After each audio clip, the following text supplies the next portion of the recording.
गंगेवारला प्रथमतः विनंती करतो की त्यांनी त्यांच्या कार्याचं थोडक्यात अवलोकन सांगावं.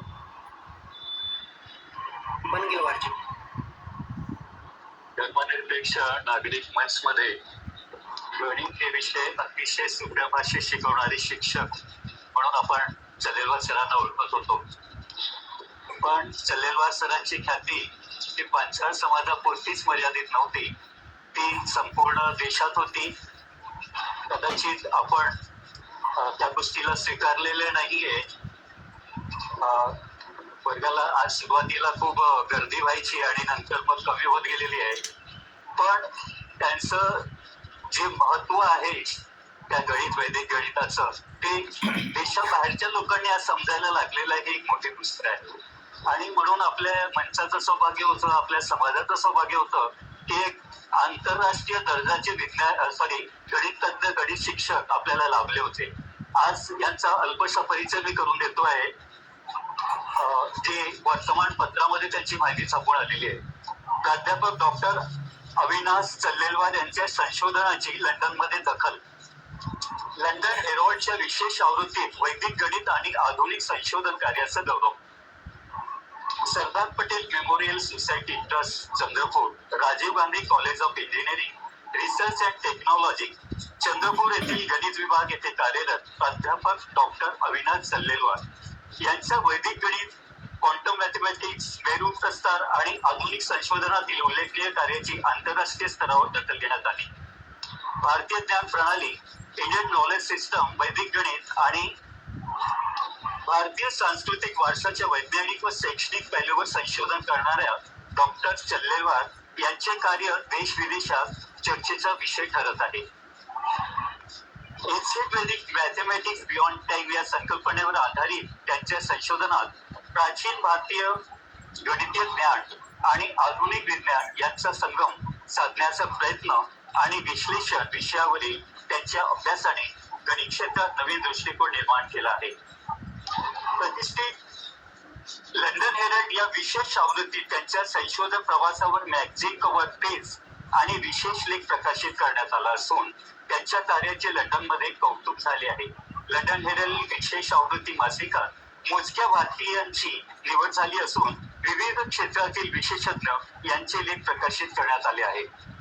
प्राध्यापक डॉक्टर चल्लेलवार यांनी जवळपास 19 वर्षापेक्षा अधिक काळ शैक्षणिक व संशोधन क्षेत्रात योगदान दिले असून संशोधन प्राध्यापक, लेखक आणि मार्गदर्शक म्हणून त्यांनी अनेक विद्यार्थ्यांना दिशा दिली आहे. त्यांच्या संशोधनावर लंडनमध्ये चर्चा झाली असून भारतीय प्राचीन गणितीय परंपरेला आधुनिक संशोधनाच्या माध्यमातून जागतिक पातळीवर नेण्याच्या त्यांच्या प्रयत्नांचे कौतुक करण्यात आले. त्यांनी विविध शैक्षणिक संस्थांमध्ये अध्यापन व संशोधन कार्य केले असून देश विदेशातील संशोधकांना मार्गदर्शन केले आहे. त्यांच्या योगदानाबद्दल त्यांना गणित गुरुरत्न पुरस्कार 2025, doctor APJ Abdul Kalam professional excellence award यासह विविध सन्मान प्राप्त झाले आहेत. आणखी चल्लेलवार सरांची बरीचशी उपलब्धी आहे, पण मला वाटते इथेच थांबावं एवढी आजच्या कार्यक्रमात पुरेशी आहे आणि ही माहितीसह मी पुढील कार्यक्रमाला चोपाड सरांकडे सोपवतो आहे. धन्यवाद. चल्लेलवार सर, आपल्या संशोधन कार्याविषयी, आपल्या शैक्षणिक कार्याविषयी आम्हाला सार्थ अभिमान आहे. म्हणून या ठिकाणी आपले सहर्ष अभिनंदन करीत आहोत. सर्व समाज बांधवांनी त्यांचं अभिनंदन करावं अशी आपणास विनंती करतो. सर, खूप खूप अभिनंदन आपलं. म्हणजे शब्दांनी अभिनंदन करत असताना आम्हाला सुद्धा अभिमान वाटतोय सर. खरंच खूप खूप छान, खूप खूप अभिनंदन.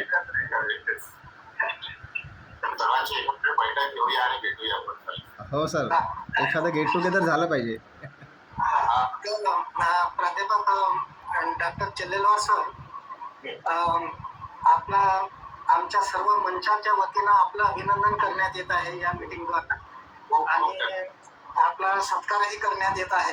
हे शब्द सुमनानीच आहे, सगळे शब्द सुमनानी आम्ही करत आहोत. तर आता सत्काराला उत्तर देताना साठीच आणखी पुढच्या याच्यामध्येच तुम्ही ते दोन्ही कव्हर करावं असं आमची इच्छा आहे. तर हा, तर तूर्त मी वैदिक गणिताचे मूळ या विषयावरती थोडक्यात सांगतो आणि नंतर आपण पुढच्या विषयाला हात घालूया. तोपर्यंत काही आपले समाज बांधवही येतील. हा. तर वैदिक गणित काय आहे आणि वैदिक गणिताचा मूळ काय आहे याच्याविषयी मी थोडक्यात माहिती देतो.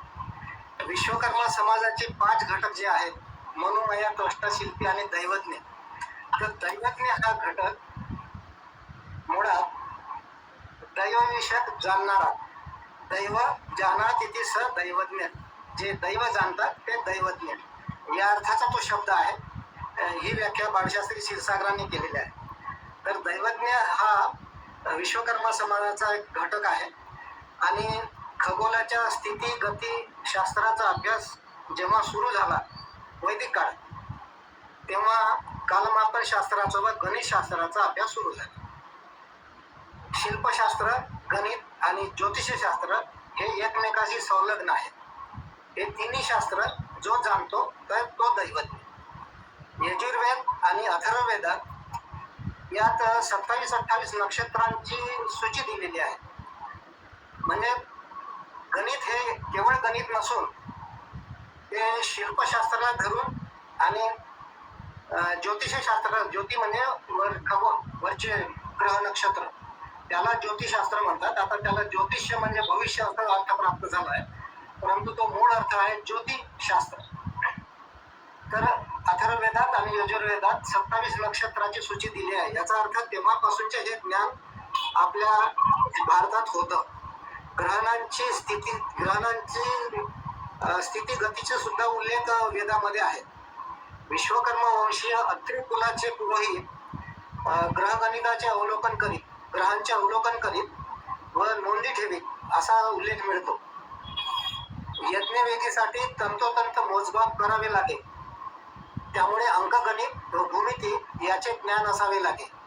हे सुद्धा प्राचीन काळामध्ये यज्ञविधी जेव्हा निर्माण झाली तेव्हापासूनच हे आहे.